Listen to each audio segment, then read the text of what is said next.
오늘 우리 주신 하나님의 말씀 사사기 16장 23절에서 31절까지의 말씀입니다. 한 절씩 교독하도록 하겠습니다. 블레셋 사람의 방백들이 이르되 우리의 신이 우리 원수 삼손을 우리 손에 넘겨 주었다 하고 다 모여 그들의 신 다곤에게 큰 제사를 드리고 즐거워하고 백성들도 삼손을 보았으므로 이르되 우리의 땅을 망쳐놓고 우리의 많은 사람을 죽인 원수를 우리의 신이 우리 손에 넘겨주었다 하고 자기들의 신을 찬양하며 그들의 마음이 즐거울 때 이르되 삼손을 불러다가 우리를 위하여 제주를 부리게 하자 하고 옥에서 삼손을 불러내매 삼손이 그들을 위하여 제주를 부리니라. 그들이 삼손을 두 기둥 사이에 세웠더니 삼손이 자기 손을 붙든 소년에게 이르되 나에게 20을 버틴 기둥을 찾아 그것을 이 자리에 하라 하니라. 그 집에는 남녀가 가득하니 블레셋 모든 방백들도 거기에 있고 지붕에 있는 남녀도 3,000명 가량이라. 다 삼손이 제주 부리는 것을 보더라. 삼손이 여호와께 부르짖어 이르되 주 여호와여 구하옵나니 나를 생각하옵소서. 하나님이여 구하옵나니 이것만 나를 강하게 하사 나의 두 눈을 뺀 블레셋 사람에게 원수를 단번에 갚게 하옵소서 하고 삼손이 집을 버틴 두 기둥 가운데 하나는 왼손으로 하나는 오른손으로 껴 의지하고 삼손이 이르되 블레셋 사람과 함께 죽기를 원하노라 하고 힘을 다하여 몸을 굽히매 그 집이 곧 무너져 그 안에 있는 모든 방백들과 온 백성에게 덮이니 삼손이 죽을 때에 죽인 자가 살아있을 때에 죽이더라. 더 원망하더라. 함께 읽습니다. 그의 형제와 아버지의 온 집이 다 내려가서 그의 시체를 가지고 올라가서 소라와 에스타올 사이 그의 아버지 마노아의 장지에 장사하니라. 삼손이 이스라엘의 사사로 20년 동안 지냈더라. 아멘. 자리에 앉으시기 바랍니다. 할렐루야. 거룩한 주일 주님 전에 나와 예배드리시는 성도님들을 주님의 이름으로 환영합니다. 우리 앞에 있는 분들과 사랑의 인사를 나누겠습니다. 인사합시다. 사랑합니다. 축복합니다. 이 시간 주 앞에 나와 예배드리시는 성도님들에게 주님의 크신 은혜가 함께 있기를 주의 이름으로 축복합니다.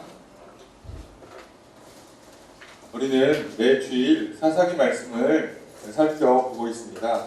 특별히 사사기서 말씀 중에 삼손에 관한 말씀을 살펴보았는데요. 삼손이 나귀 턱뼈 하나로 무려 1,000명이나 되는 사람을 쳐 죽이는 대승을 거두게 됩니다. 그리고 나서 뜬금없이 성경이 사사기 16장이 시작되면서 삼손이 블레셋 지역으로 가서 여자를 만나기 시작합니다. 결혼을 하려는 게 아니라면 말 그대로 술 마시고 놀기 위함입니다.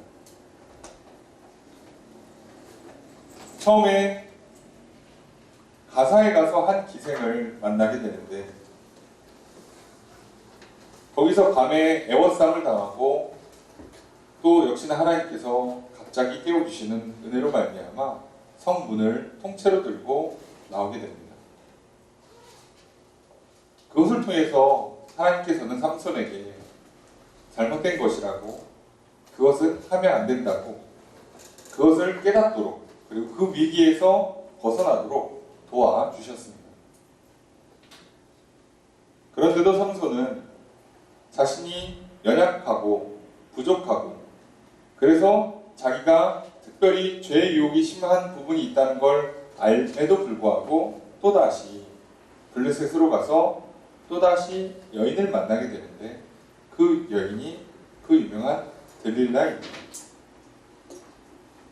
들릴라와의 만남을 통해서 삼손은 계속해서 힘의 근원이 무엇인지에 대한 질문을 받게 되고 삼손은 마치 자랑하듯이 거짓말을 일삼으면서 가르쳐주지를 않습니다.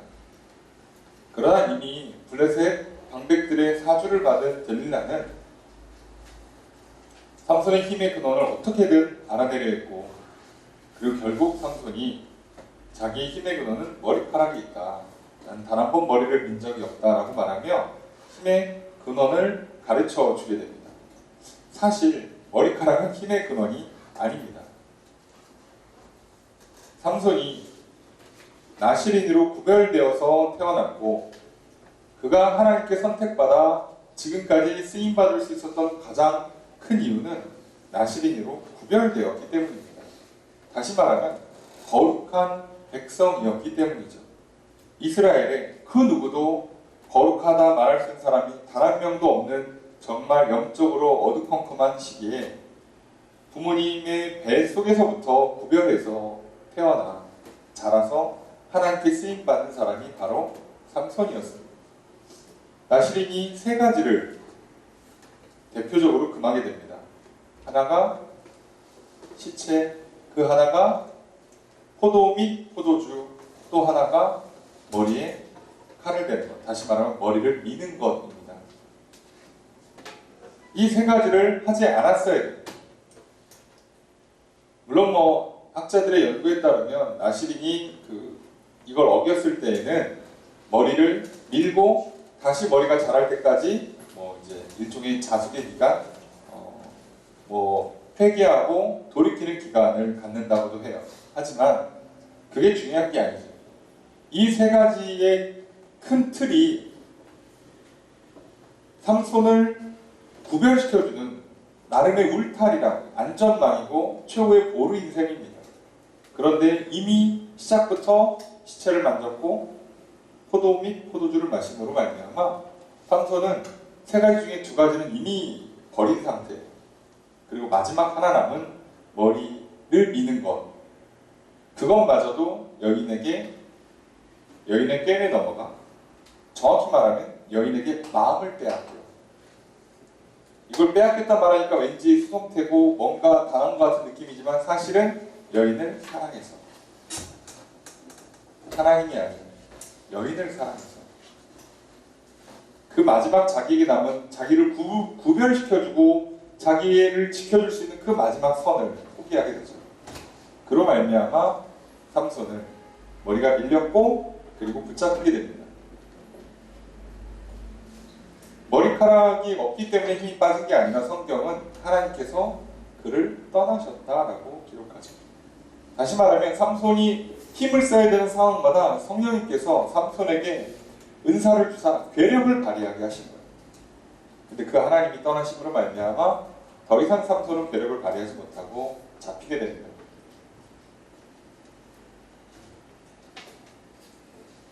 그리고 옥에 갇혔죠. 우리 지난주 말씀을 통해서 우리의 힘의 근원이 무엇이냐를 아는 것은 굉장히 중요하다고 말씀드렸습니다. 오늘 우리가 단순히 이 세상에서 세상 사람들과 똑같은 방식으로 산다면 우리의 힘의 근원은 남들보다 더 좋은 배경에서 더 좋은 상황에서 태어나는 것이요, 자라는 것이고, 우리의 힘의 근원은 더 똑똑한 것이요, 더 많은 것을 아는 것이요, 더 많은 것을 할 수 있는 지식과 재능이 있어야 되는 것이고, 더 남들보다 뛰어난 신체적인 조건과 외모를 갖고 있어야 되는 것이고, 그것으로 결국은 부와 명예와 권력을 가지고 승부를 거는 수밖에 없는 거죠. 그게 나의 힘의 근원이 되는 것이죠. 세상은 그런 방식으로 살아갑니다. 그것을 나의 힘의 근원으로 삼으면 우리는 세상에서 절대로 이길 수가 없습니다. 죽었다 깨나도 나보다 강한 사람이 꼭 있습니다. 그러니 안타깝게도 내가 상위권에 랭크할 수 있을지 몰라도 결국 나는 패자가 됩니다. 이게 인생의 비극이죠. 무슨 짓을 해도 결과적으로는 패배자가 됩니다. 정말 이 땅에 그 누구도 승자가 없는 이 미련한 싸움을 사람들이 싸우고, 그리고 일생 동안 아무도 승자가 되지 못한 채 살다 죽고 말죠. 삼손은 자기 힘의 근원을 잘 몰랐습니다. 아니, 모른다는 게 말이 안 됩니다. 시작할 때부터, 사자를 잡아 죽일 때부터 하나님께서는 그에게 괴력을 주셨고 자기가 그걸 할 수 있도록 이미 자기는 나신으로 구별되었다는 것을, 그리고 블레셋 여인과의 위장 결혼식을 통해서 블레셋과 자꾸 시비를 걸고 문제를 만들려는 것이 하나님으로부터 온 계획이라고 분명히 성경은 기록합니다. 그걸 모른다는 게 더 신기하죠. 아니, 사람이 그렇게까지 둔하고 멍청하고 기억력이 없을 수가 없는 거예요. 이거는 철저하게 외면하고, 다시 말하면 자기가 보고 싶은 것만 보고 듣고 싶은 것만 들었기 때문이죠. 하나님이 보여주셔도 들려주셔도 가르쳐주셔도 하지 않았어요. 그 분명한 증거를 우리가 살펴본 것처럼 삼손이 처음에 하나님께 자신의 능력을 힘, 괴력이라는 것을 가르쳐줬음에도 불구하고, 그 사자를 찢어 죽였음에도 불구하고 블레셋과 문제를 만들고 시비를 거는 그 접점을 수수께끼를 내는 것으로 했어요. 블레셋 사람들의 자존심을 건드릴 만큼 힘싸움을 걸었어야 되는데, 너네 100명 데려와봐, 나랑 팔씨름해, 한 명도 못 이길걸? 아마 블레셋에 힘세다는 사람들 다 와가지고 다 무너뜨리고 약 올리고, 야 너네 쉬었으니까 또 붙어, 계속 이기면 아마 열받아서 난리를 쳤을 거예요. 그렇게 문제를 만들었어야 되는데 왜 힘쓰는 능력을 받은 사람이 왜 머리를 썼는지, 처음부터 삼손은 하나님께서 가르쳐주신 자기의 능력과 재능을, 자기의 상황과 환경을 받아들이지 않았어요. 외면했고 부정했고, 그리고 그것을 마지막까지 제대로 고치지 못한 채 실수하고 결국 넘어지고 말았죠. 자기는 힘을 쓰는 캐릭터라고 한다면 자기에게 말씀을 가르쳐줄, 항상 지혜를 줄 좋은 친구, 좋은 스승, 좋은 지도자를 가까이 두었어야만 돼요.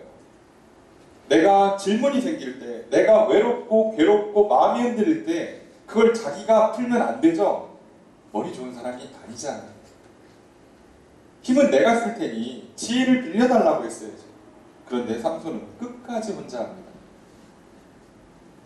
물론 그것이 삼손에게 주어진 어떤 숙명이기도 해요. 혼자서만 해야 되는 것.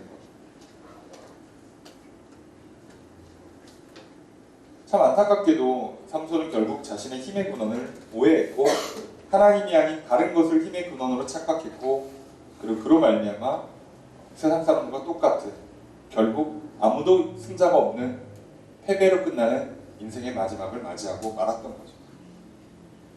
그런데 성경은 단순히 그렇게 끝나는 것이 아니라 삼손의 머리가 다시 자라더라 라고 시작합니다. 이게 무슨 의미인지, 하나님께서 어떻게 삼손을 다시 회복시켜서 오늘 본문에 이 삼손에 관한 마지막 이야기, 보통이었다면 결국 그렇게 잡혀서 패자로 조롱거리로 전락한 채 인생이 끝났어야 되는 삼손이 어떻게 마지막 최후의 역전을 이루어내서 승자로 인생을 마무리할 수 있었는가, 우리 오늘 본문을 통해 살펴보려고 합니다. 우리도 마찬가지인 것 같아요. 지난주까지, 어제까지, 아니 오늘 아침까지 우리의 영적인 상태는 또다시 무너지고 패배했을지 몰라요.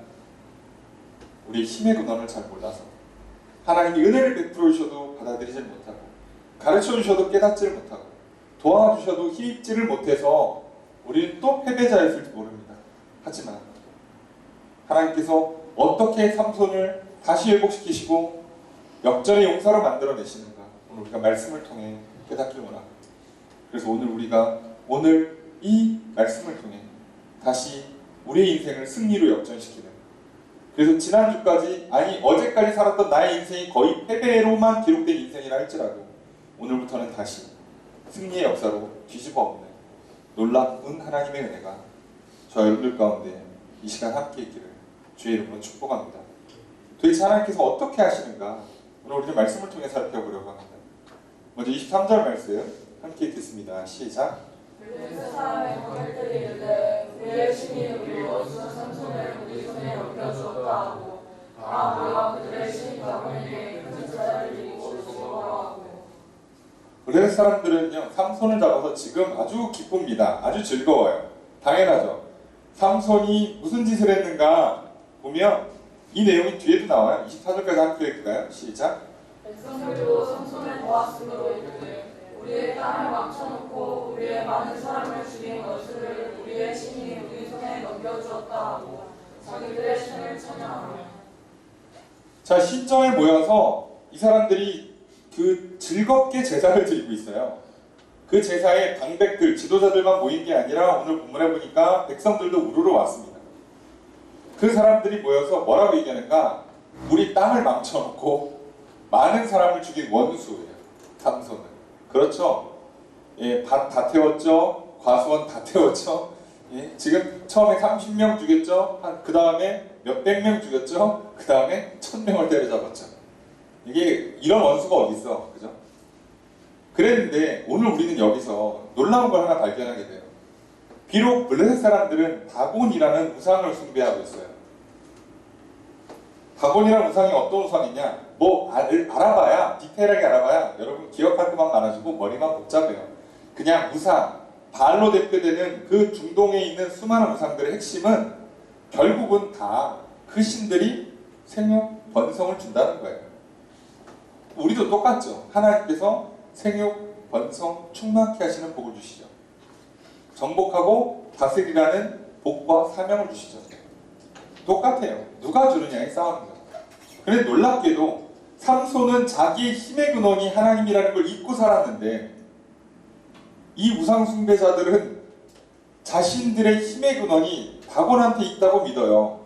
이게 무슨 경우야? 실제로 하나님이 계신 하나님의 백성은 하나님을 잊고 살고 있고 자기의 힘의 근원을 놓치고 살고 있고, 아니 잊지도 않고 자기 손으로 만들어서 금상을 만들고 동상을 만들었던 블레셋 사람들은 그 신이 삼손을 잡아다가 우리를 승리로 만들어줬대요. 세상이 미쳐 돌아가는 거죠. 오늘 우리도 똑같습니다. 그리스도인들은 믿음 없이 헤매고 살고 있고, 세상 사람들은 확고한 신념과 확신을 갖고 이를 악물고 두 주먹 물꾼 쥐고 열심히 살고 있으니 도대체 세상이 어떻게 되는 거예요? 참 안타깝죠. 세상도 미쳐 돌아가고 교회도 미쳐 돌아가고, 그래서 뭔가 이상하게도 둘이 비슷해지는 기적 같은 일이 일어나죠. 삼손의 힘의 근원은 하나님이요, 삼손이 하나님의 힘을 받을 수 있는 근거는 거룩함이었다고. 구별되는 그 하나님의 약속의 말씀을 믿고 나시린으로서 구별된 삶을 사는 것, 그게 뭐 대단한 거냐라고 할 정도로 별거 아니에요. 시체 안 만지고 포도주 안 마시고 머리 안 밀면 되는 거죠. 근데 그것만으로도 하나님은 너와 함께 해주겠다고. 네가 그것만 지키면, 그거 별거 아닌 걸 지켜주면 나는 너가 나를 믿는 것으로 인정하고 너에게 놀라운 은혜를 주고 능력을 주고 너를 통해 백성을 구원하겠다고까지 하시는 거 아니에요. 오늘 우리도 뭐 별거 있습니까? 예수님께서 나의 죄를 대신해서 십자가에 돌아가셨습니다. 예수님의 그 십자가의 보혈과 그 공로 때문에 나는 의로워졌습니다. 이거 뭐 인정하고 말로 고백하는 게 뭐 대단한 일입니까? 그런데 그 고백 하나에 하나님께서 너는 내 백성이야. 너는 의로운 사람이야. 너는 이제 죄 없다고 내가 해줄게. 너에게 평안을 줄게. 너에게 죄를 싸워 이길 수 있는 자유와 능력을 줄게. 라고 하시잖아요. 그게 우리의 구별됨 아닙니까? 그게 우리가 세상과 다른 거룩함이잖아요. 그 예수 그리스도라는 그분을 믿고 신앙을 고백하는 바로 그것이 우리와 세상을 갈라주는 유일한 구분점 아닙니까? 뭐가 달라요, 우리가? 딱 그거 하나예요. 삼손이 뭐가 달라요? 그 세 가지. 그거 하나, 그거 다른 것으로 삼손은 특별한 사람이 됐던 거예요. 그걸 날려버렸으니 참 아쉽죠. 그런데 오늘 우리는 이 장면을 통해서 이 장면에 다곤만 빼놓고 블레셋 백성만 빼놓고 이걸 이스라엘 백성으로 바꾸고 하나님으로 바꾸면 내용이 하나도 틀리지가 않아요. 어색하지도 않아요. 그죠? 우리 신이 우리의 원수를 잡아 넘겨주셨다. 하나님을 찬양합니다. 그래도 또 아주 좋은 찬양과 예배가 돼요. 세상에 뭐가 달라요? 여러분, 그러니 우리의 예배, 우리의 기쁨, 우리의 찬양은 원리가 똑같아요. 이겨야 합니다. 승리해야 합니다. 우리가 세상 사람들과 힘싸움, 머리싸움, 돈싸움에서 이기는 게 아니라 죄악과의 싸움에서 이겨야만 우리는 참으로 기쁠 수 있고 즐거울 수 있고, 그리고 하나님을 찬양하며 예배할 수 있는 거죠. 그런데 그 싸움에서 이기지 못하면 어떻게 되는가? 오늘 이 뒤에 보니까 사람들이 기쁘게 즐겁게 찬양을 부르며 다곤 신에게 제사를 드리다가 문득 무슨 생각이 들어요? 삼손 좀 불러와라. 눈도 뽑혔겠다. 족쇄도 차 있겠다. 이제는 그냥 아무것도 힘도 못 쓰는 그런 노예니까. 불러다가 어떻게 해요? 제주를 부리라. 아니, 눈 뽑힌 사람이 손발에 족쇄가 착고에 매여 있는 사람이 무슨 재주를 부리겠어요? 그냥 삼손이 안 보여가지고 그냥 더듬거리고 어슬렁거리는 것 자체가 조롱거리예요. 그냥 그걸 보고 비웃는 거예요. 얼마나 기분이 좋겠어요. 블레셋 사람들 입장에서는. 야, 저게 밭을 다 태우고 과선을 다 태우고 30명, 몇백 명, 1000명을 때려 죽인 인간이야. 너 잘 나갔지? 너 언제까지 잘 나갈 줄 알았어? 결국 우리가 이겼어. 그러면서 비웃고 손가락질하고 앞도 못 봐서 막 헤매고 막 이렇게 다니는 걸 보고 그냥 웃는 거예요. 거기서 춤춰봐 그랬겠어요? 어떻게 춤을 춰? 노래 시켰겠습니까? 그런 게 아니잖아. 그냥 존재 자체가 조롱이 되는 거예요. 여러분, 우리가 죄악에 무너지잖아요. 우리 삶은 그냥 세상의 조롱거리가 돼요. 오늘날 우리가 이 시대에 다른 나라까지 갈 것 없이 대한민국에서 교회가 손가락질 받는 이유가 뭘 것 같아요? 코로나가 교회를 중심으로 초반에 퍼져서? 그게 아니라 핵심은 그게 아니죠. 우리가 거룩하지 않았기 때문이에요. 죄를 이기지 못했어요. 우리 너무 세상과 똑같았죠. 우리도 우리만의 이익을 위해서, 우리만의 힘을 위해서, 우리 각자의 생각과 욕망을 위해서 달려갔죠. 죄를 이기지 못했어요. 말씀으로 우리는 세상과 구별되지 못했죠. 그러니 세상은 우리를 보면서 손가락질하고 조롱하죠. 그래서 지금 이렇게 된 거 아닙니까?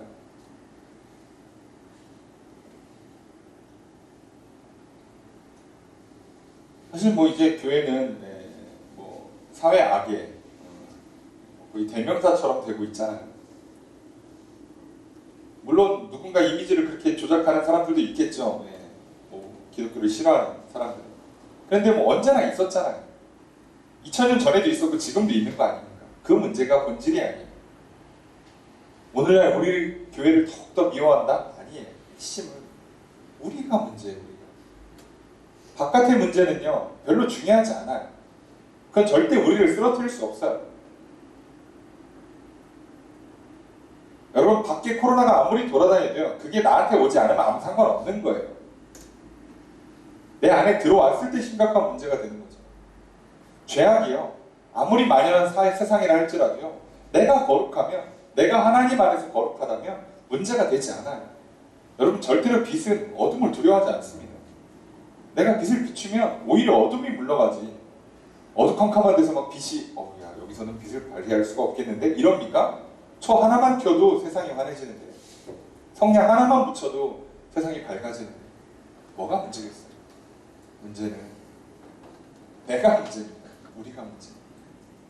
안타깝게도 삼손은 그저 조롱거리가 됐어요. 재주나 부리는. 자, 어리석게도 그렇게 됐어요. 그런데 삼손이 좀 뭔가 특이한 행동을 하게 돼요. 그게 26절입니다. 함께 읽겠습니다. 시작. 삼손이 자기 손에 붙든 소년에게 이르되 나에게 입술을 버틴 기둥을 찾아 그것을 의지하게 하라 하니라. 삼손이 그냥 더듬거리고 돌아다니는 것만으로도 사람들이 비웃고 손가락질하고 조롱하고 난리를 치는데, 그 삼손이 거기서 막 낙심하고 울고 좌절하고 분노하고 그러진 않고, 자기가 안 보이니까 자기를 데려오는 사람이 있을 거 아니에요. 그게 소년이었나 봐요. 젊은 어린아이가 그 일을 맡아서 하는 것 같은데, 그 아이에게 물어봐요. 이 건물을 지탱하고 있는 가장 중심에 있는, 센터에 있는 기둥이 뭐냐. 거기다 나를 좀 인도해달라. 어차피 삼손은 그냥 어그적 걸어다니면 그냥 그걸로 조롱거리니까 뭘 하든 아무도 신경을 안 써요. 그러니까 이 어린 소년한테 얘기하는 거죠. 이 건물을 지탱하는 가장 중요한 기둥, 거기다 나를 좀 데려다 달라. 삼손이 왜 갑자기 그걸 찾을까요? 우리는 이 내용을 대충 알고 있기 때문에 무너뜨리려고 머리가 자랐으니까 이제 힘이 좀 생겼다고 믿고 내 힘의 근원이 머리카락인데 밀려갖고 힘을 못 쓰다가 이제 좀 오래 갇혀있다 보니까 머리가 자랐어. 힘이 좀 생겼네. 쓰러뜨려. 내가 혼자 못 죽지. 이렇게 하는 게 아니에요. 여러분 성경을 읽어보셔서 알겠지만 삼손은 머리를 자기 힘의 근원이라고 이제 더 이상 착각하지 않아요. 비로소 정신을 차렸죠. 그리고 블레셋 사람들이 바보가 아닌 다음에 들은 게 있잖아요. 삼손의 힘의 근원이 머리더라. 그러면 여러분 같으면 바보가 아닌 다음에 삼손의 머리를 정기적으로 밀어줘야지 그걸 길게 냅둡니까? 예? 얘가 힘이 점점 자라는데 그걸 뭐 가만히 놔둬요? 그러다 또 감옥문 부시고 나오면 어떡하려고. 저는 그렇게 생각을 해요. 개인적으로 주기적으로 깔끔하게 밀어주지 않았을까. 제가 생각해도 그렇잖아요. 제가 만약에 삼손을 잡았어도 그랬을 것 같아요. 머리카락이 힘의 근원이라고 얘기했고 밀었더니 진짜로 힘을 못 써서 지금 저렇게 잡아놨는데 머리가 자라는 걸 내버려둘 수는 없겠죠. 아마 그렇다 치고 머리에 대한 얘기는 성경에 나오지 않으니까 삼손은 그것과 상관없이 지금 머리카락이 자랐냐 안 자랐냐는 중요하지 않아요. 갑자기 지금 감옥에 있다가 이 신전에 온 김에 이 신전의 기둥을 찾아요. 왜 그랬을까? 저는 이 기둥을 무너뜨리는 것에서 주는 의미가 있다고 생각을 해요. 그게 무엇이냐면 삼손이 이제 자기의 힘의 근원이 머리카락이 아닌 걸 깨달은 것처럼 나의 힘의 근원이 오직 여호와 하나님께 있다는 걸 깨달은 것처럼 이제 저들의 힘의 근원, 저들의 안전을, 저들의 이 제사를, 저들이 나를 조롱하는 것의 근원을 부서뜨리려고 하는 거죠. 건물 무너뜨리면 뭐 제사고 뭐 조롱이고 뭐고 끝이에요. 말씀드렸잖아요. 지진이 왜 무섭습니까? 우리가 안전하다고 생각했던 집이, 건물이 기반이 흔들려 버려요. 우리는 최소한 집에 문 딱 걸어 잠그고 들어가서 잠잘 때는 평안히 자요. 웬만하면 도둑이 안 들어올 것이고 웬만하면 문제가 안 생길 거라고. 근데 지진은 그 근원을 부서뜨려요. 어떻게 할 방법이 없죠. 땅이 흔들려 버려요.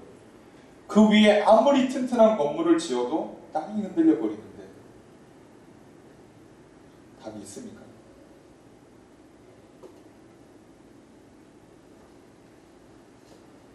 그래서 삼손은 지금 자신을 조롱하고 하나님을 모욕하는 블레셋 사람들의 기둥을 무너뜨리려, 그들의 힘의 근원을 무너뜨리려고 하는 겁니다.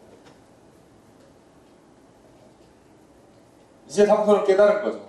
이것은 안전하지 않다. 이것은 힘의 근원이 아니다. 그것으로 일으켜 세우지 못한다. 완전한 승리를 주지 못한다. 깨달았죠. 그래서 삼손은 그 신전의 가운데 있는 기둥을 무너뜨립니다. 그리고 놀랍게도 그것으로 말미암아 그 자리에 있었던 모든 사람들이 다 죽습니다. 여러분 이건 정말로 세상과 오늘 우리를 정확히 보여주는 것 같아요. 세상 사람들은 자기의 안전을 보장해주는 자기의 힘의 근원, 또 자기를 일으켜 세우는 기둥들이 있어요. 각자마다. 그럼 그게 무엇입니까? 누군가는 건강을 자기의 기둥으로 삼아요. 건강한 몸을 기준으로 인생을 끌고 가요. 건강하니까 이것도 하고 저것도 할 수 있어요. 뭐가 밀렸어? 오늘 밤 잠 좀 덜 자면서 하지. 내 삶을 건강을 기준으로 살아가는 사람들이 있습니다. 돈을 기준으로 살아가는 사람도 있고 지식과 지혜를 가지고 살아가는 사람도 있죠. 그런데 그걸 가지고 살아가는 사람들은 그걸 흔들면 무너져요. 죽고 맙니다. 돈을 의지했던 사람이 돈이 한 방에 다 날아가면 어떻게 살까요?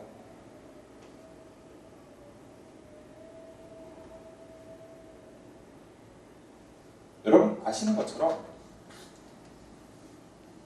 여러분 반에서 꼴찌, 전교에서 꼴찌는요 성적을 비관하지 않아요. 놀랍게도 이상하죠. 왜요? 그들은 성적을 자기 인생의 기둥으로 삼지 않아요. 안 되니까. 처음부터 안 됐으니까. 그런데 누가 성적을 비관해서 자살하죠? 최소한 상위권이라고 불리는 사람들.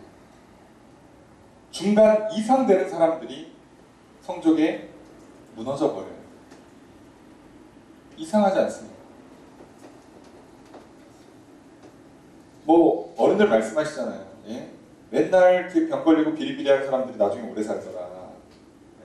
왜요? 이 사람들은요 늘 아프니까요. 처음부터 아플 짓을 안 해요. 도전과 모험 같은 거 하지 않아요. 늘 약을 달고 살고요. 그런데 놀랍게도 그 사람들이 오래 살아요.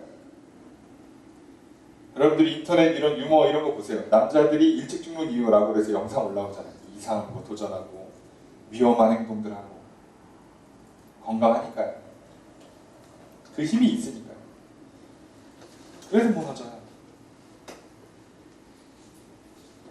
권력을 의지했던 정치인들, 힘을 의지했던 군인들, 장수들, 자신의 지혜를 의지했던 뭐 학자들, 다 그것 때문에 무너져요. 그런데 오늘 삼손은 그걸 무너뜨립니다. 자기 힘이 아니라 하나님의 힘을. 오늘 본문은 놀랍게도요. 여태까지와 삼손이 했던 일의 방식이 힘을 쓰는 방식이 달라요. 여러분 성경을 보시면 삼손이 여태까지 힘을 쓸 때는요. 항상 성령이 갑자기 임해요. 그런데 오늘은 삼손이 기도를 합니다. 28절 함께 읽겠습니다. 시작. 삼손이 여호와께 부르짖으되 주 여호와여 구하오나니 나를 생각하옵소서. 하나님이여 구하오나니 또한 나를 강하게 하사 나의 주둔을 뺀 블레셋 사람에게 원수를 단번에 받게 하옵소서. 삼손이 기도를 하기 시작하는데요. 기도의 내용은 뭐 당연한 기도를 해요. 여호와께 부르짖습니다. 주 여호와여 구하옵나니 나를 생각해 주세요. 하나님이여 구하옵나니 이번만 나를 강하게 해주십시오. 그래서 원수를 갚게 해주십시오 라고 기도해요. 기도의 내용은 정말 단순하고 뭐 단순 명료한 거죠. 깔끔하죠. 그런데 한번 생각을 해봅시다. 삼손이 기도한 적이 있었나요? 싸우기 전에? 놀랍게도 없습니다. 삼손이 기도한 것처럼 보이는 장면이 딱 하나 나오는 게 블레셋 사람 1000명을 쳐 죽였을 때, 목말라 죽게 되었을 때, 그래서 쓰러져서, 그죠? 1000명을 죽였고 아직 많은 사람들이 더 있어요. 군사들이. 그래서 1000명을 죽이고 지금 뭐 탈진해가지고 쓰러져가지고 하나님 죽게 됐습니다 라고 할 때요. 여러분 그 내용을 한번 보세요. 기도인가? 하나님 큰 구원을 이루어 주셨는데 내가 목말라 죽겠습니다. 그래서 저들한테 잡혀서 죽게 되었습니다.가 끝이에요. 도와주세요. 뭘 해주세요? 또 없고요. 하나님을 부르는 장면도 사실 없어요. 주께서 나를 큰 구원 허락해 주셨는데 지금 나는 탈진에 쓰러져 죽게 생겼고 결국 저들한테 잡혀서 죽고 말 것 같습니다 라고 얘기하는 게 들어보니까 기도 같으면서 들어보면 기도가 아닌 것 같은 그런 기도예요. 그냥 뭐 약간 한탄하는 것 같은, 하소연하는 것 같은, 탄식하는 것 같은 기도예요. 제대로 기도라고 하기도 어려워요. 근데 오늘은요. 주 여호와여 구합니다. 하나님이여 구합니다. 정확하게 불러요. 처음 있는 일입니다. 처음.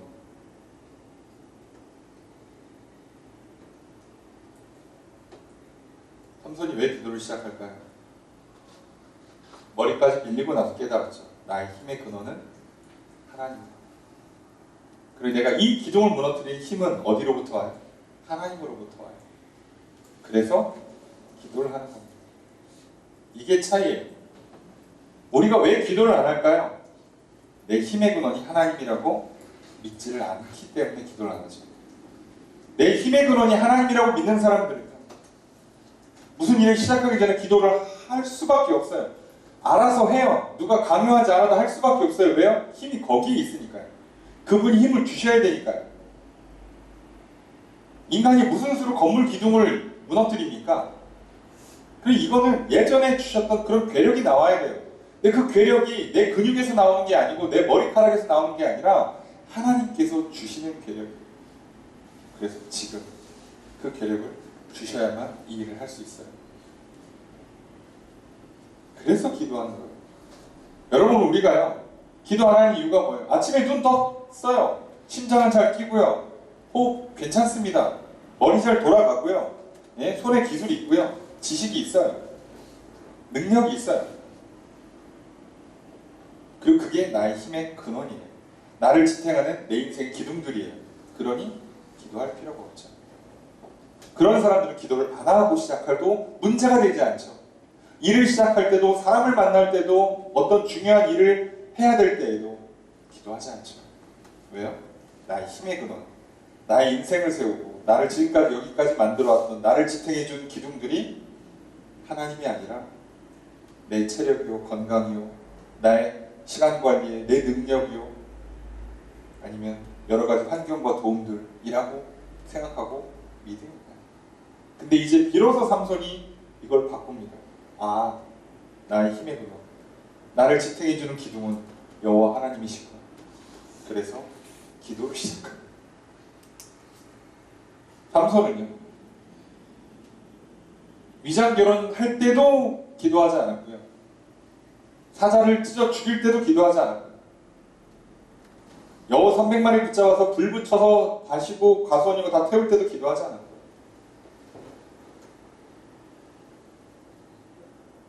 그리고 문제가 생겼을 때 내기에서 수수께끼에 져서 30명의 겉옷과 속옷을 갖다 줘야 될 때도 기도하지 않았고요. 그리고 몇백 명을 쳐 죽일 때도 기도하지 않았고요. 1000명을 쳐 죽이는 그 사건에도 기도를 시작하진 않았어요.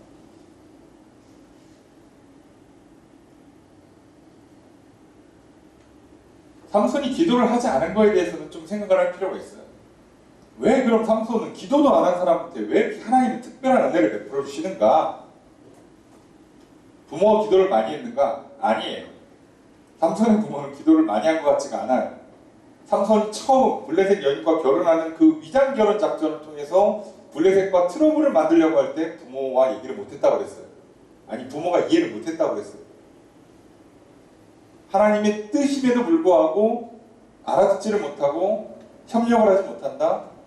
그러면 같은 라인에 있다고 보기가 어렵죠. 지금 삼손은요, 기도를 하지 않아도 이런 놀라운 성령의 은사와 능력이 발휘된 이유가 있어요. 왜냐하면 삼손은 늘 혼자였거든요. 그래서 특별한 은혜가 필요했어요. 삼손에게 아무도 도와줄 사람이 없어요. 삼손을 위해 기도해 줄 사람도 없고, 협력해 줄 사람도 없고, 가르쳐주고 지도해 줄 사람조차도 없어요. 삼손은 모든 걸 다 자기가 혼자 시작을 해야 돼요. 그래서 하나님께서는 그에게 특별한 은혜를 주시는 거예요. 기도고 뭐고 그냥 부어주시는 거예요. 여러분, 우리에게도 그런 경우가 있을 수 있어요. 기도조차 할 수 없을 만큼 절박한 상황이 오거나 뭔가 나 혼자 고군분투를 해야 되는 상황이 오면 하나님께서 기도고 뭐고 상관없이 그냥 응답해 줄 때가 있어요. 그래서 그 은혜를 받고 나서 삼손은 그 다음에 기도를 했었어야 돼요.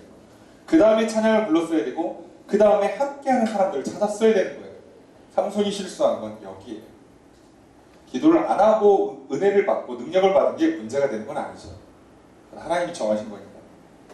문제는 삼손은 그 뒤에 제대로 못했어요. 그러다 보니까 어떻게 합니까? 삼손은요, 일을 끝내고 나서 탈진하고 나서 뒤돌아보니 또 혼자예요. 이게 얼마나 사람 외롭고 쓸쓸해요. 그리고 그게 삼손에게는 큰 걸림돌이 된 거죠. 그래서 누굴 찾아가요? 여자를 찾아간 거죠. 술을 마시고. 이해는 돼요. 사람이요, 홀로 살 수가 없어요. 그 엄청난 스트레스, 부담감, 민족을 구원해야 된다는, 저들을 살려야 된다는, 그리고 그걸 구별되어서 태어나서 지금까지 살아왔으니, 뭐 우리를 치면은 어려서부터 그냥 착하게만 성실하게만 살아 단 한 번 사고도 안 치고 살았는데 어느 순간 탈진이 와요. 외롭고 쓸쓸해요. 어떻게 하냐고 사람이 무너지죠, 한 방에. 그래서 아무도 없는 적진으로 가서 여인을 만나는 참 이 안타까운 모습이 연출된. 삼손은 하나님의 그 특별한 은혜를 시작으로 해서 기도를 하고 찬양을 부르고 사람을 모았어야죠. 그걸 못했어요. 여러분 혼자 해서 여기까지 온 사람들 있죠. 뭐 자수성가라고 해야 되나요? 예, 대단한 사람들 있죠. 여러분 실수하는 거예요. 좀 이제 일이 되고 먹고 살만해졌다라고 생각하시면 절대로 혼자 계시면 안 돼요. 무너져요. 하나님께서 기도도 안 하고 뭘 특별한 거 안 했는데도 불구하고 엄청나게 은혜를 많이 베풀어 주시면 계속 기도를 안 해도 된다는 뜻이 아니라고요. 이제 기도를 시작하라고요. 이제 말씀을 다시 붙잡으라고요. 순서는 중요하지 않아요. 결론은 결국 뭐예요? 결론은 기도고 결론은 말씀이고 결론은 하나님을 예배하는 것이요. 결론은 하나님의 사람들과 함께하는 것이에요. 결국 이걸 가는 거예요. 시작은 사람의 상황과 환경에 따라서 다를 수 있어요. 누구는 믿음의 가정에 태어나고요. 누구는 내가 믿음을 시작하는 사람일 수도 있어요. 그건 중요하지 않아요. 결론은 이쪽으로 가야 된다고요. 기도의 사람, 말씀의 사람, 하나님을 예배하는 사람, 그리고 하나님의 사람들과 함께하는 사람, 공동체 안에서 교제하며 살아야죠. 이게 안 되면 결국 무너져요. 삼손이 무너진 이유가 뭐겠어요? 성령님이 은혜를 안 줬습니까? 괴력을 안 줬습니까? 도와주지 않은 적이 있습니까? 그런데 왜 무너지냐고요? 중간에 이렇게 실수해도 또 도와주고, 처음에 미장결혼 작전 망가져도 또 도와주시고, 블레셋에 가서 여인을 만나서 술 마시고 정신 날아갈 때도 밤에 깨워주시고, 성 문짝 뜯어서 올 정도로 도와주시잖아요. 그런데도 계속 무너지는 건 기도와 말씀, 하나님과 하나님의 사랑이라는 정말 나의 힘의 근원, 내 인생을 지탱해주는 기둥들을 잘못 붙잡은 거죠. 그리고 이제 그걸 알았던 삼손은 저들이 잘못 붙잡고 있는 힘의 근원, 저들의 기둥을 무너뜨리려고 하는 거예요. 그리고 그 기둥을 잡고 기도부터 시작합니다. 제대로 가죠. 참 아쉬워요. 이걸 좀 일찍 했으면 얼마나 좋았을까. 여러분, 이러면 대역전으로 끝나서 그나마 다행이지만 이렇게 장렬히 전사하진 않고 참 아름다운 사역을 마치고 말 그대로 자기의 생을 잘 누리다가 인생을 마감하면 참 훌륭한 사사로 기록되지 않았을까. 우리는 만화나 뭐 애니메이션이나 영화 이런 거 보세요. 삼손은요 되게 다 근육질로 알고 있죠. 물론 설마 근육질이었겠죠. 예. 왠지 근육질은 또 묘하게 대머리일 것 같잖아요. 예. 우리가 그런 이미지에 자꾸 익숙해져 있어요. 그게 아니에요. 삼손은 그런 걸로 된 사람이에요. 굉장히 막 거인 같은 느낌의 막 근육질에 우락부락한 사람. 삼손의 계력은 거기서 나온 게 아니죠. 우리는 그럴 거라고 생각을 하지만, 그래서 삼손이 기도하는 중요한 단어가 있어요. 그게 2번만이에요. 2번만. 사실 삼손이 이 단어를 알아요. 그죠? 그래서 미장결혼 작전할 때 자기 아내를 장인 될 사람이 다른 사람한테 결혼시켜버렸죠. 결혼식이 파토나니까. 그때 뭐라 그래요? 2번은 내가 보복을 해도 정당하다라고. 기회를 잡을 줄 아는 사람이었어요. 삼손은. 기회를 볼 수 있었던 사람이요, 기회를 놓치지 않는 그런 깨어있는 사람이었다고. 마찬가지. 2번만은 이겨야 돼요. 아니 어제까지 저도 질 수 있어요. 어제까지 죄악이 무너질 수 있고, 어제까지 내 인생의 내 힘의 근원, 내 인생을 지탱하는 기둥을 잘못 붙잡고 살았을 수 있어요. 그런데 오늘은, 이번 주만큼은 제대로 붙잡아야죠. 승리해야죠. 우리에게 다음 주가 보장이 안 돼 있잖아요. 우리에게 2021년이 좋을 거라는 보장이 없잖아요. 그때까지 살아있을 거라고. 그때는 뭔가 일이 잘 될 거라는 보장이 없어요. 여러분, 싸움은 오늘 이겨야 돼요. 특히나 영적 경쟁은 지금 이기셔야 돼요. 삼손이 기도하잖아요. 하나님, 제가 이 신전 기둥 파악해놨습니다. 다음번에 왔을 때 무너뜨리게 해주세요. 절대 그렇게 기도하잖아요. 이번에 무너뜨려야 돼요. 여러분, 제가 오늘 말씀을 들어보니까 제 힘의 근원, 제 인생의 기둥은 여호와 하나님이십니다. 말씀이고 기도입니다. 제가 다음 주부터 기도할게요. 그러면 안 되죠. 오늘부터, 이번 주부터 하셔야죠. 삼손은 정확히 기도해요. 이번만 강하게 해주십시오. 그래서 이 한 번에 내가 장래를 전사하나 있더라도 저들을 다 쓸어버리겠습니다. 여러분, 우리의 기도도 마찬가지예요. 내 힘의 근원이요, 내 인생을 지탱하는 기둥이 무엇인지 알았다면, 그리고 적이 누구고 적들이 붙잡고 있는 잘못된 기둥이 뭔지 알았다면 이번에 이겨야죠. 우리가 기도를 해야 되고요.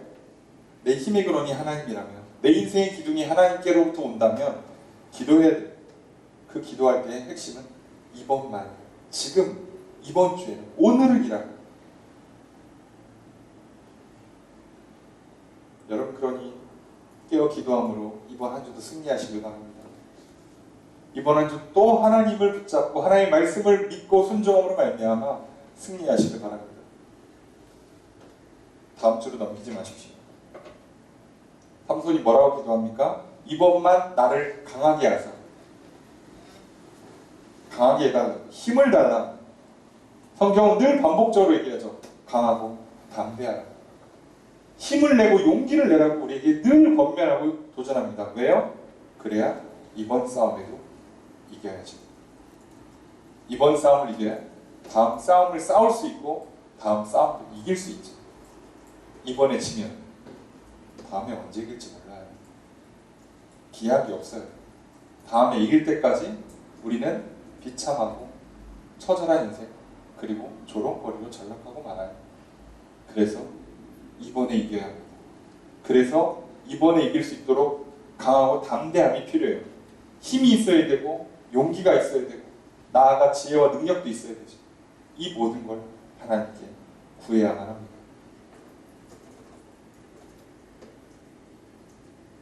여러분, 우리는 삼손처럼 삶의 현장에 혼자 있을지 몰라요. 혼자 기도해야 되고 혼자 말씀을 붙잡아야 되고 일터에서도 학업의 현장에서도 가정에서도 조차 혼자 해야 될지 몰라요. 그러니 더더욱 기도하십시오. 이번만은, 이번 주만큼 강하고 담대하게 도와주세요. 그래서 오늘 어제까지의 나를 비참하게 만들고 나를 외롭게 만들고 괴롭게 만들었던 이 죄악의 문제를 이기게 해주세요. 나를 괴롭히는 이 세상의 수많은 장애물들을 극복하게 도와주세요. 라고 기도하십시오. 우리의 힘으로는 못 이기지만 우리의 힘의 근원 되시는 여호와 하나님을 힘입을 때 나는 의롭지 못하지만 나를 의롭게 하시는 예수 그리스도의 십자가의 의를 힘입을 때 나는 힘과 지혜와 능력이 없지만 나에게 힘과 지혜와 능력을 주시는 성령님을 힘입을 때 우리는 이길 수 있습니다. 그러니 기도하십시오. 그러니 이번만큼은 또 기도하시고 힘을 내셔서 승리하십시오. 그렇게 해서 무너뜨려서 다 죽입니다. 대략 한 3천 정도 죽인 것으로 파악이 되죠. 당연히 여태까지 죽인 사람 다 합친 것보다 많죠. 30명, 몇백 명, 1000명 합쳐봐야 한 1500선인데 그거보다 많은 사람을 죽였어요. 물론 여기서 삼손도 죽습니다. 그리고 오늘 말씀이 이렇게 끝나요. 31절 함께 읽습니다. 시작. 그의 형제와 아버지의 온 집이 다 내려가서 그의 시체를 가지고 올라가서 소라와 에사의 사이 그의 아버지 마누아의 장지에 장사하니라. 삼손이 이스라엘 사사로 20년 동안 지냈더라. 삼손이 이스라엘 사사로 20년 동안 지낸 거의 마지막이 오늘 본문의 장면이에요. 그러니까 잘 생각해 보시면 삼손이 미장 결혼 작전을 시작으로 해서 사사가의 사역을 시작했고 이 다곤 신전을 무너뜨리는 것으로 사사의 사역을 마치게 돼요. 그 기간이 20년이라고 친다면 결혼식 왔다 갔다 하는 사이에 일 좀 치고 그 사이에 아내가 될 뻔한 장인이 될 뻔한 사람 죽고 가서 불태우고 밭 태우고 사람들 치고 무차별 갔다가 1000명 치고 하는데 시간이 오래 안 걸렸다면 오늘 삼손이 갑자기 블레셋에 가서 여인을 찾고 붙잡혀서 오늘 다곤 신전에 오는 시간 사이의 텀이 대략 10년 이상 있었다는 뜻이에요. 그 사이에 아무 일도 없었어요. 무슨 얘기냐면 그 사이에 해야 될 일들이 좀 있었는데 안 했다고. 삼손은 힘은 부족함이 없으니 지혜를 구했어야 돼요. 이스라엘이 완전히 예배가 무너지고 신앙이 무너졌기 때문에 제사장들을 다시 일으켜 세우고 다시 예배를 회복시켰어야 되는데 그 사이에 아무 일도 일어나지 않았어요. 그냥 삼손은 늘 혼자였고 외로웠고 쓸쓸했던 거죠.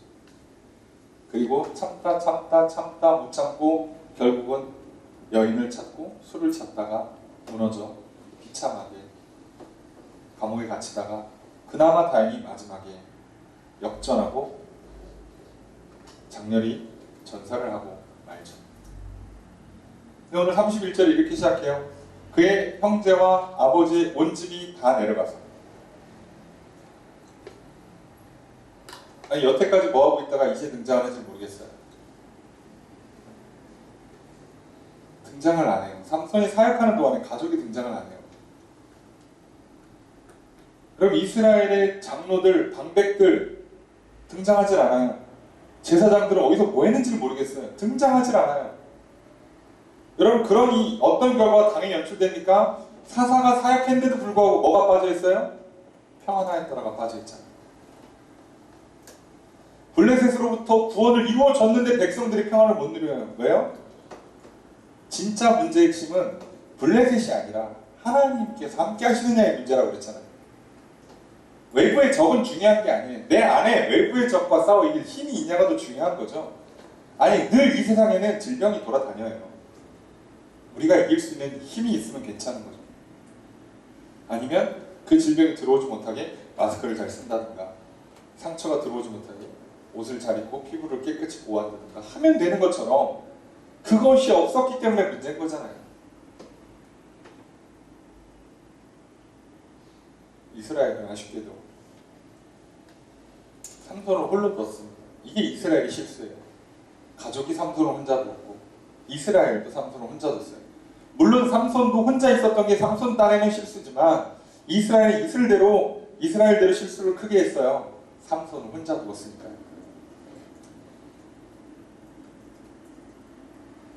그리고 저렇게 장렬히 전사한 사사를 그 시신을 들고 올 때 가족의 기분은, 이스라엘 사람들의 심정은 어땠을까요? 삼손이 젊은 걸로 파악이 되는데 멀쩡히만 살아있었으면 40년, 60년을 사역했을 거라고요. 근데 이게 뭐예요? 20년 제대로 사역도 못하고 뭘 누려보지도 못하고 그냥 이 안타까운 결말을 맞이하는 모두가 다 패배자가 되는 거예요. 여러분, 삼손이 죽고 나서 어떻게 되는지는 성경을 보시면 금방 알아요. 사사기가 안 끝납니다. 마지막 사사 아니었나? 예, 마지막 사사예요. 사사기가 안 끝나요. 왜요? 사사도 없는 이스라엘이 미쳐 돌아가는 장면이 꽤나 오래 나올 거거든요. 사사가 등장을 해도 제사장이, 장로들이 반응을 안 해요. 그럼 어떻게 될까요? 사사 혼자 고군분투하다가 결국 장렬히 전사하겠죠. 영웅도 사람인데 별 수 있습니까? 그럼 그렇게 되면 어떻게 돼요? 영웅만 죽는 게 아니라 본인들도 죽어요. 여러 번 말씀드렸잖아요. 집안일을 한 사람한테 몰아주면 안 돼요. 죽어요. 쓰러져요. 건강의 문제, 정서의 문제가 생기면 가정이 무너질 거 아닙니까? 아니 뭐 남편 쓰러지면 아내는 혼자 잘 살아요? 아내 쓰러지면 남편은 잘 살아요? 부모가 쓰러지면 애들은 혼자 잘 삽니까? 아니에요. 같이 가는 거잖아요. 교회도 마찬가지 아닙니까? 목사 혼자 고군분투하다가 쓰러지면 여러분들은 잘 살아요? 여러분들은 막 혼자 막 기도하고 막 난리를 치고 목사는 막 뒤에서 맨날 퍼질러 자고 그러면 나는 잘 살고 여러분 쓰러지면 나는 잘 살 수 있겠습니까? 아니잖아요. 서로가 서로를 위해서 기도해줘야 되고 서로가 함께함으로 격려하고 위로하고 돕고 섬기지 않으면 같이 죽어요. 하나님의 나라는 그래요. 그게 하나님 나라의 방식이에요. 왕이 필요가 없는, 왕이 있으면 안 되는 나라. 그래서 12지파가 서로를 돕고 섬겨서 하나가 돼야 되는, 제사장들이 각 지역에 분배돼서 각 지역에 있는 사람들을 일깨워줘야만 다 같이 살 수 있는, 이게 무너지면 다 같이 줍니다. 그게 하나님 나라죠. 그래서 안타깝게도 마지막 사사가 이렇게 끝나고, 뭐 굳이 따지면 나중에 등장하는 사무엘이 마지막 사사라고 하면 또 사사라고 할 수 있는데, 뭐 전쟁하는 사사는 아니니까 제사장 계열의 사사기 때문에 사무엘은 좀 뒤로 빼고요. 그때까지 이스라엘은 굉장한 혼란과 고통을 당합니다.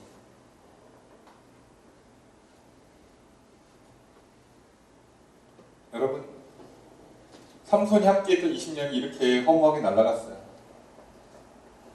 어쩌면 우리의 지난 20년, 아니 우리가 살아왔던 지난 세월 한번 돌아보세요. 과연 평안했는가? 과연 기쁘고 즐겁고 행복한, 하나님을 예배하고 승리의 복을 누리며 살았던 세월들인가를 보십시오. 그렇지 못했다면 우리도 삼손처럼 내 힘의 근원을 잘못 알고 있었고, 내 인생을 지탱해주는 기둥을 잘못 붙잡았기 때문입니다. 그렇다면 이제 앞으로 내가 살아갈 20년, 내 앞으로 살아있는 내 평생을 승리하려면 방법은 아주 간단합니다. 나의 힘의 근원, 나의 인생을 지탱해주는 내 인생의 기둥을 제대로 붙잡으십시오. 오직 여호와 하나님, 그분이 내게 은혜를 베풀어 주셔야 합니다. 그분이 내게 힘을 주셔야 합니다. 그것도 이번 한 주는, 오늘 힘을 주셔야 됩니다. 그러니 기도하십시오. 은혜를 구하십시오. 그게 살 길입니다. 그렇게 살고, 그래서 내가 살고 내가 살림으로 말미암아 함께 살고, 그래서 우리는 살아가는 세월 동안에 놀라운 평안과 복을 누리게 될 것입니다. 비록 삼손의 마지막은 참 씁쓸하고 아쉬움이 남지만 우리의 인생만큼은 그러지 않았으면 좋겠습니다. 그렇게 살아갈 수 있는 유일한 비결, 하나님은 나의 힘의 근원임을, 내 인생의 기둥임을 아시고 하나님을 붙잡으십시오. 하나님께 기도하십시오. 오늘부터 이번 한 주만큼은 힘내시고 용기를 내시고 지혜를 내셔서 승리하십니다. 그렇게 하도록 하나님께서 도와주실 것입니다. 그 놀라운 은혜가 함께하는 이 한 주의 삶이 되기를 주의 이름으로 축복합니다.